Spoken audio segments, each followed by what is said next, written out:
Now, the gang stalking for me has been going on since I was 10 years old. I've never hallucinated. I've never ever heard voices. I have no plans to kill myself. I have no plans to disappear. I don't break the law.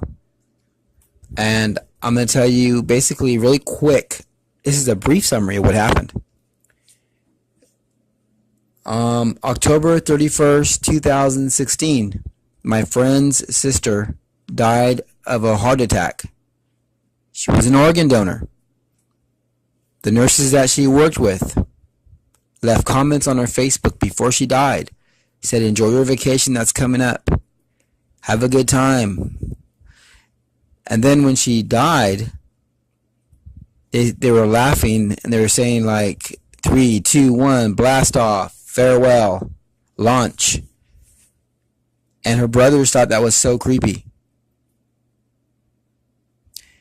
Then a few weeks later at a red light, me and my Cambodian friend were going over there to visit them, the brothers of the woman who died of a heart attack. We think it was a heart attack weapon by the CIA, whatever, because we think they're doing organ donating. They're taking organ donors. I mean, this is big. This is really, really, really big. At a red light, this military guy pulls up next to us and tries to open the car door to my car. When I grab my cell phone, tell him I'm calling the cops, he pulls over to the curb. 911 hangs up on me. One time. I call back. They hang up on me a second time. I call back 15 minutes later. They hang up on me a third time and a fourth. So this perp knew that 911 was going to be hanging up on me. That's why he pulled over to the curb. It makes sense. It connects. Then on February 2017, I found some strange rice-looking material moving around my apartment. So when I said I think it's coming from the creeps in these condos next door, because there's been some real creepy people staying there, 5 huge guys in suits came running out to the platform, sweating bricks. Terrified. They started pointing over at the window at me in the camcorder, and they stopped. Then they went back into their apartments, their condos, whatever. And I uploaded the video to YouTube, and then my video froze. 15 minutes later, my entire channel froze for 9 hours. I went to a friend's house that night to spend the night because I was scared for 2 nights, and some military guy followed me over there. And he was across the street in the park, standing on this giant boulder thing, kneeled down, looking over at her house, my friend's house, with an earpiece in his ear, talking to somebody. Then I came back home, and there was 15 cops across the street, going in and out of the guy's apartment across the street, the duplex.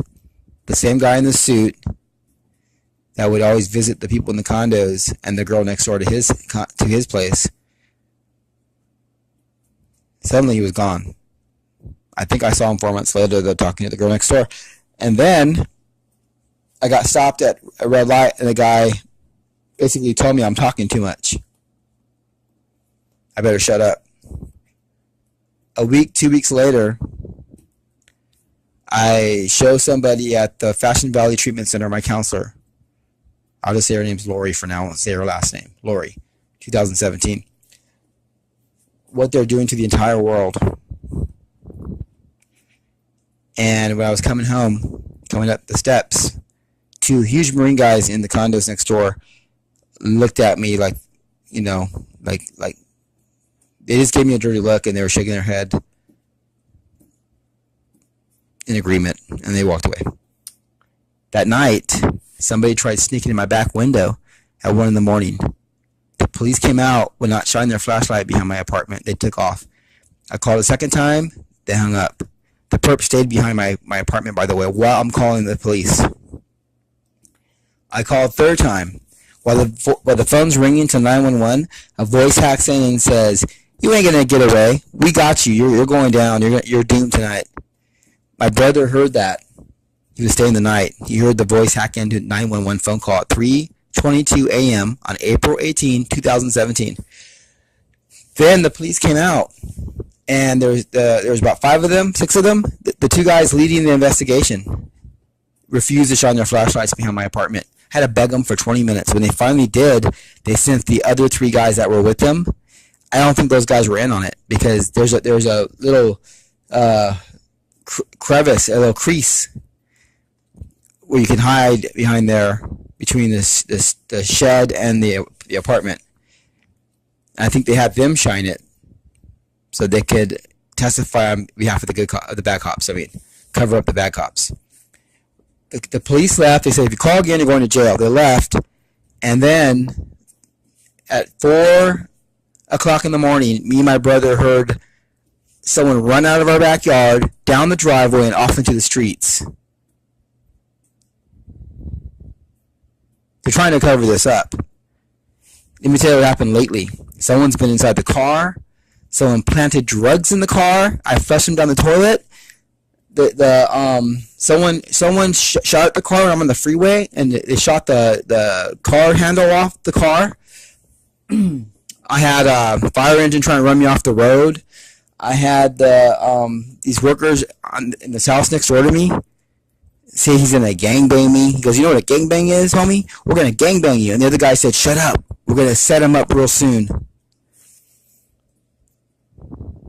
Then when I went to Oceanside, see my retired school, a friend who's a retired school teacher, me and my friend and his mom, on the way back, there were military on both sides of the freeway, and there was like a general looking dude, and a military man on a motorcycle got behind us for 10 minutes, and he pulled out of his waistband what looked like to be a gun.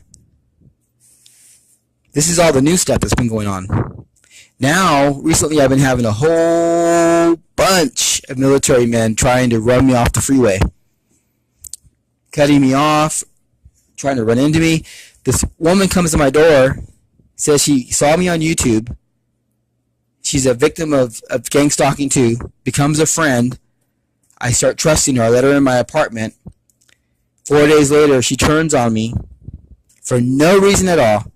And now when the military people are stalking me, she's in the same crowd with them.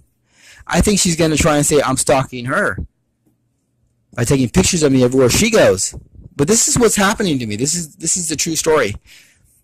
This is all new stuff. This is the new stuff. I reported this stuff 2 years ago. Over 2 years ago. And this is the new stuff.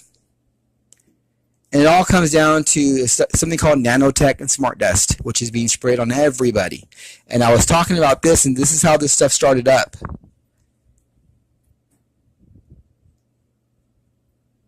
This is what's going on in San Diego, California. So I would never break the law, resist arrest, plan to kill myself, harm anybody. I will defend myself if someone's trying to kill me or my family, which they've tried many times. 4 times in 2017, I will defend myself and my family. So I've went to many churches and given the information around San Diego.